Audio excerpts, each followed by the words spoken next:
Our next guest has been extremely vocal on border security, and he just met with President Trump at the White House yesterday. He is the governor of Texas, and he's Greg Abbott, and he joins me now. Governor, great to see you. You just heard that report from Bill Melugin. You met with the president yesterday, and border security has always been at the front of your priority list. What can you tell us about what's happening right now in Texas?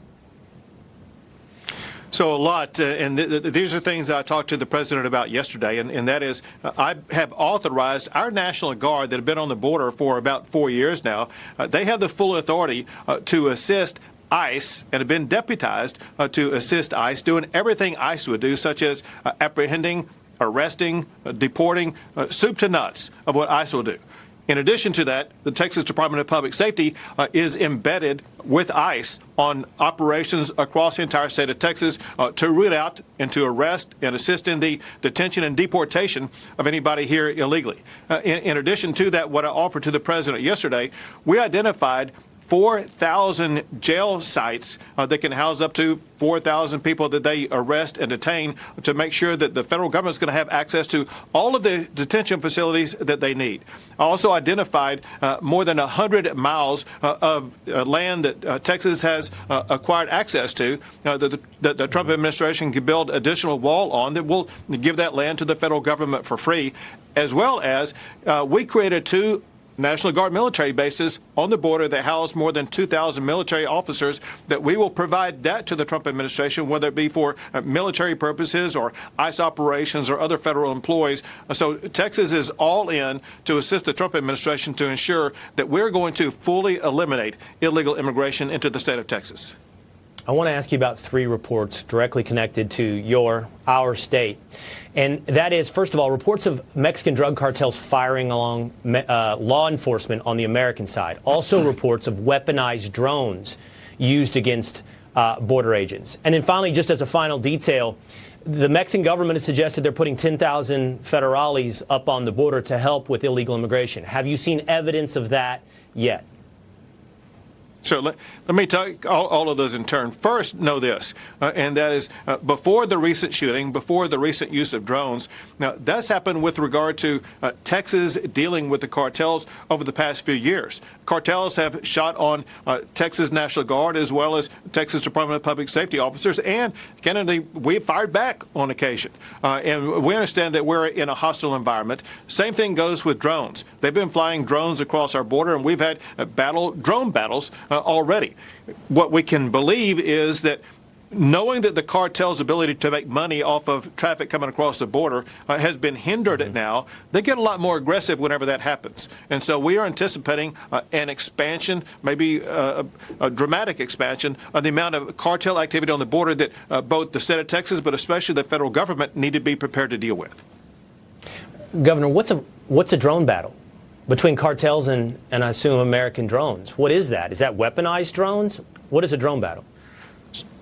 What we as a state have dealt with, they were not weaponized. They were flying drones over the border in and around the area that we were operating, and we would use drones to push them back. And so it was just a drone-to-drone battle. But one thing we do need to be prepared for, and that is weaponized drones. And know this also, listen, cartels use drones to drop off drugs and other contraband across the river all the time.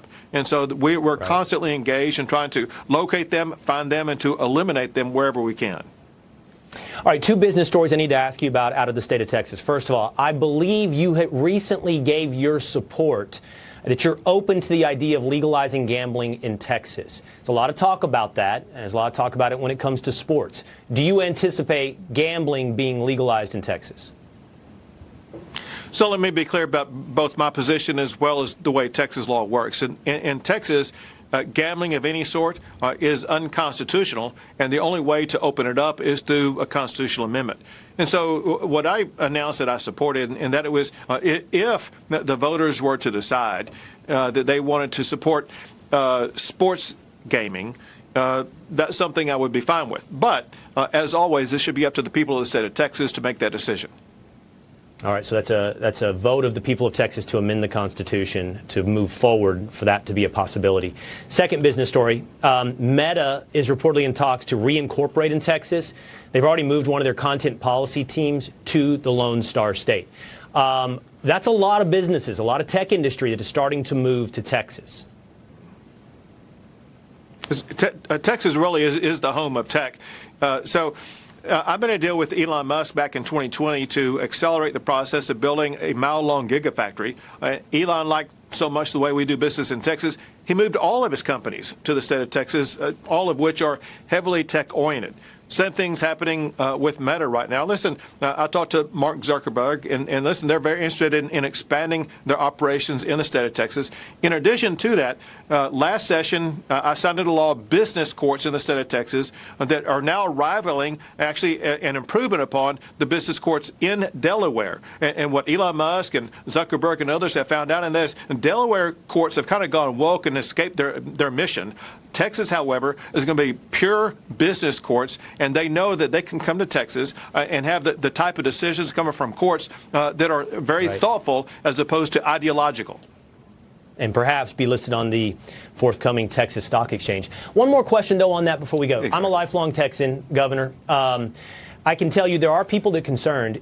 You want to be open to business. You want to be open to people moving to the state. You also want to ensure that the people that are moving here for jobs don't bring the politics from the place they left behind that drove those jobs away. So when you bring in companies like Meta or others from California, how big of a concern do you have about a population of people moving to Texas that don't share the politics or values of Texas? So I would call it vigilance. Listen, we remain constantly vigilant about that. And what we've seen, a lot of people were concerned when Musk first came and they didn't know who he really was. They thought that same thing was going to occur. But with Musk, with people like Joe Lonsdale and so many others, there's been a massive influx of conservatives in the tech industry that are making Texas more conservative. But, Will, let me give you this fact that, people talk about the people moving here. Less talked about are the people who move away.